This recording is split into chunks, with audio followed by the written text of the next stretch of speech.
Four young guys, all sporting a blue kazook with a white cross flurry on their backs, crossed their swords and yelled out, "One for all!" Then, they rushed to fence dynamically against their enemies, overcoming them with clever moves instead of pure force. This video sets out on the paths of the actual musketeers and is a component of the History Cooperation Project France. This genre includes Robin Hood or Sorrow. Dumas' novel was published in 1844 in a serialized version in the Parisian magazine Le Siècle. In each issue of the magazine, an additional piece of the narrative was published, similar to contemporary day TV shows.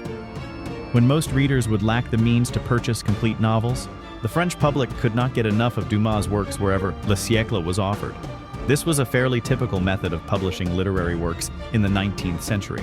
Though the three books were not only a success at the time, there were only a few historical figures that delighted more people or inspired more popular art, from books to musicals, from movies to TV shows. Dumas capitalized on this success and wrote two sequels called 20 Years After and The Vicomte de Bragelonne, 10 years later. The Three Musketeers have been an extremely popular theme to this day. Key to the popularity was that Dumas' stories were both more interesting and more easily accessible than those of prior writers. The imaginary story of The Three Musketeers is based on 17th century French history and historical characters. Although Dumas took some artistic license, he also freely merged two literary genres, namely the historical book and romance, into one single story. Dumas made his story the key piece of the novel. History only served as a canvas for his romance. His characters present history to the reader by witnessing it. While this makes the story much more approachable, it also created a common ground, a sense of solidarity among the readership of the 19th century. This was a time when France was hard-pressed by revolution, political turmoil, and swift cultural change. A romanticized common past to hold on to was well received by the contemporary French readership. Though they created a fulfilling and soothing make-believe world based on 17th century France, an escape from daily strife, the Three Musketeers and their successors did not produce a precisely accurate portrayal of history. The 17th century text, known as Mémoires de Messire d'Artagnan, provides one source for The Three Musketeers. A biography written by Gatien de Courtil de Sandras, a French writer who is supposed to have served as a musketeer himself. This brings us to the historical character of the story's hero, D'Artagnan. The real name of D'Artagnan was Charles de Batz de Castelmore. He was the youngest son of a family of the lower nobility in the overpopulated and poor region of Gascony. He left his home for Paris in the 1630s, which is about 15 to 25 years later than in the novel. In fact, the first traces of D'Artagnan being part of the Musketeers of the Guard was in 1633. After that, his life remains in the dark until 1646, when he was recorded serving Cardinal Mazarin, successor to Richelieu, the chief minister of France. D'Artagnan proved himself unflinchingly loyal to the infant King Louis XIV and the royal family, accomplishing delicate and secret missions during the Fronde revolts, a service Louis would never forget. After he had become captain of the French Guards Regiment in 1655, D'Artagnan was appointed the second lieutenant of the Musketeers of the Guard. By 1667, he was captain lieutenant of the first company. This made him effectively commander of the unit, since the king himself occupied the only rank above him. The Musketeers were very close to the king, and from 1661, Louis XIV entrusted D'Artagnan with carrying out some extremely delicate missions. Despite his successes in these often secret missions, D'Artagnan was happiest on the battlefield with his men. Very fittingly, he found his end on the 25th of June, 1673, during the siege of Maastricht. He was shot through the head. Louis XIV was greatly affected by the loss and arranged a funeral mass in his private chapel, and the renowned poet Guillaume de Salus du Bartas wrote the poem, the last lines of which were, "D'Artagnan and glory share the same coffin." Athos, Porthos, and Aramis are based on historical musketeers as well. However, it is uncertain whether they ever met. All three were sons of noblemen of the rural region of Béarn. Athos, or Armand de Silegue d'Athos, was one of the younger sons of his family and thus couldn't hope to inherit his father's properties. He only had perspectives when joining the church or the army. He decided on the second option and, after serving the French Guards, entered the Musketeers of the Guard in 1641. He was buried in Paris on the 22nd of December after he was allegedly killed in a duel. The historical Aramis was called Henri d'Aramis. He held lands and was an abbot in the region of Béarn. He was not the first in his family to enter the Musketeers of the Guard. He actually followed his father's footsteps. Aramis joined in 1641 and served till 1646.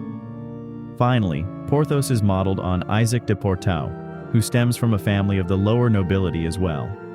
In 1642, his name appears on 2 rolls of the French Guards. He joined the Musketeers of the Guard in 1643 and retired in 1646, possibly because he had been wounded. He then joined the garrison staff of the citadel of Navarre, which was the sort of position often filled by invalid military men. Another historical person who is portrayed fairly accurately in The Three Musketeers is Jean-Armand Duperrey, Comte de Troisville. He plays a central role for the historical Musketeers. It was in 1622, during the Huguenot Wars, when Louis XIII equipped a company of light cavalry with muskets. The new unit consisted mainly of noblemen and fought both on foot and on horseback. Although they were called musketeers, their equipment was closer to that of dragoons. The dragoons were mounted infantry who used horses for mobility, but dismounted to fight on foot. The king made himself captain of his beloved musketeers and appointed de Troisville as captain lieutenant. De Troisville professionalized and unified the musketeers over the next decades so that they became a unit specialized in personal security and siege warfare. Likewise, they became a symbol representing the power of the king.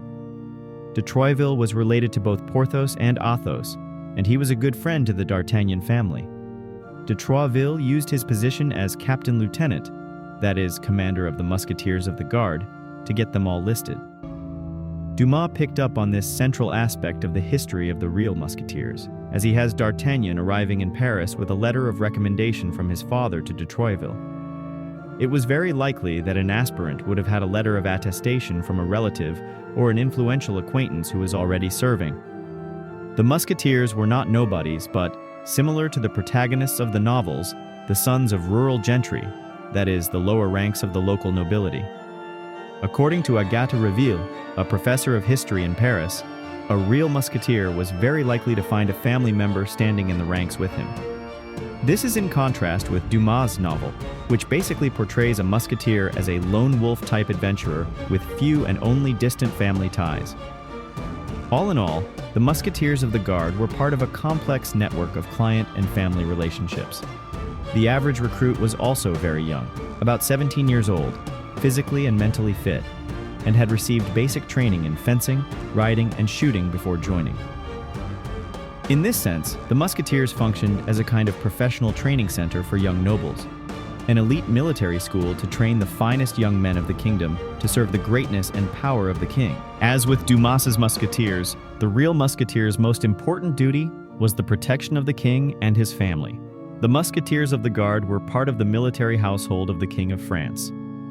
While they often fulfilled this task outside his palace, older Musketeers did so inside royal rooms as well.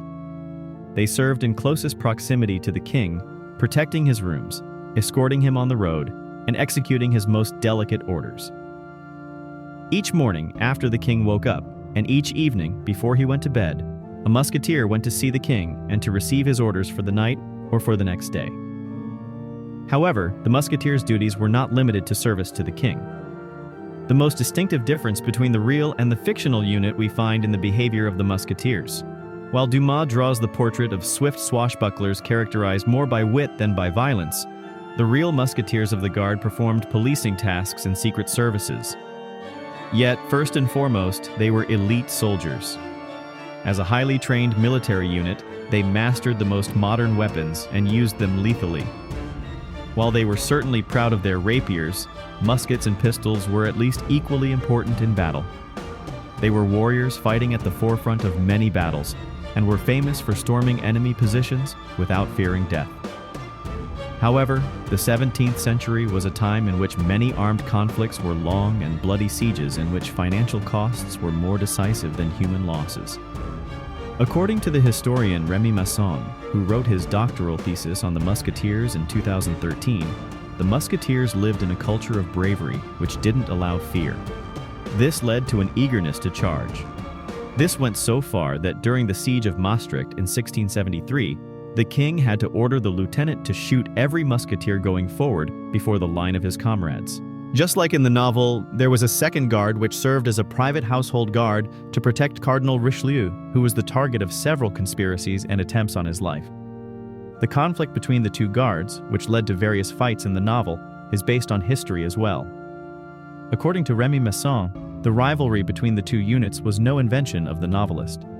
Duels between the men of the cardinal and the musketeers of the guard were very common. Duels were a gentlemanly way to settle personal issues throughout the Middle Ages and the early modern period. In the 16th century, fights with rapiers were the most common form of dueling. Sword fights between gentlemen were very frequent, so frequent in fact that it became a serious societal issue. On one hand, historians estimate up to 10,000 men died in duels between 1588 and 1608.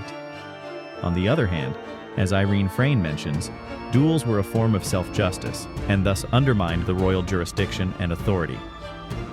In 1626, a royal edict finally banned duels on pain of the death penalty. However, the fighting between the musketeers of the Guard and Richelieu's guards continued and was tolerated. This was because these fights were seen as sportive competitions and eagerly observed. They also fostered the martial prestige of both units. When Louis XIII died in 1643, the musketeers lost their exceptional position as favorites of the king. Their commander, de Troisville, and the successor of Richelieu, Cardinal Mazarin, were no friends, to say the least. Mazarin wanted to replace de Troisville with a relative of his, but the captain-lieutenant flatly refused to take his hat, whereupon Mazarin simply dissolved the musketeers of the Guard. Beginning in 1648, France had a series of revolts against the development of royal power and control, the so-called Fronde. The Frondeurs were especially worried about the power accumulated by Mazarin, which made him the subject of several conspiracies. To defend the cardinal, a new guard was formed on the 25th of February 1648. In 1653, the Fronde found an end, and 4 years later, a second guard of the king was created. After Mazarin's death, the king integrated his men into his own guard, thus producing a second company of the musketeers of the guard, each of them numbering approximately 300 men. The king was now captain of both companies, although they were, in fact, commanded by the second in rank, their respective captain-lieutenant. Soon, the first company was known as the Grey Musketeers, and the second as the Black Musketeers, both named after the color of their horses. In 1775, the Musketeers of the Guard were dissolved due to financial reasons. After that, they were reinstalled 3 times for short, temporary periods. They were finally abolished by Louis XVI on the 31st of December, 1815. The novel of the Three Musketeers is clearly based in history. Masterfully, Dumas melds historical biographies and facts with fictional stories. As a result, he created a romanticized picture of 17th century France. He gives history the face of D'Artagnan, which makes it much more approachable. The fictional musketeers differ not too much from their historical counterparts. However, they carry the romantic color of Dumas' picture of the past. While the musketeers indeed served in the closest proximity to the king, they weren't ever victorious heroes and adventurers. They were battle-hardened elite soldiers. Neither were they independent, light-footed opportunists, but part of a dense social network of rural gentry. The real musketeers were brutal and fearless artisans of war, carrying out the commands of the king loyally and facing death routinely, no questions asked. And in that last part, they were quite similar to their counterparts in the novel.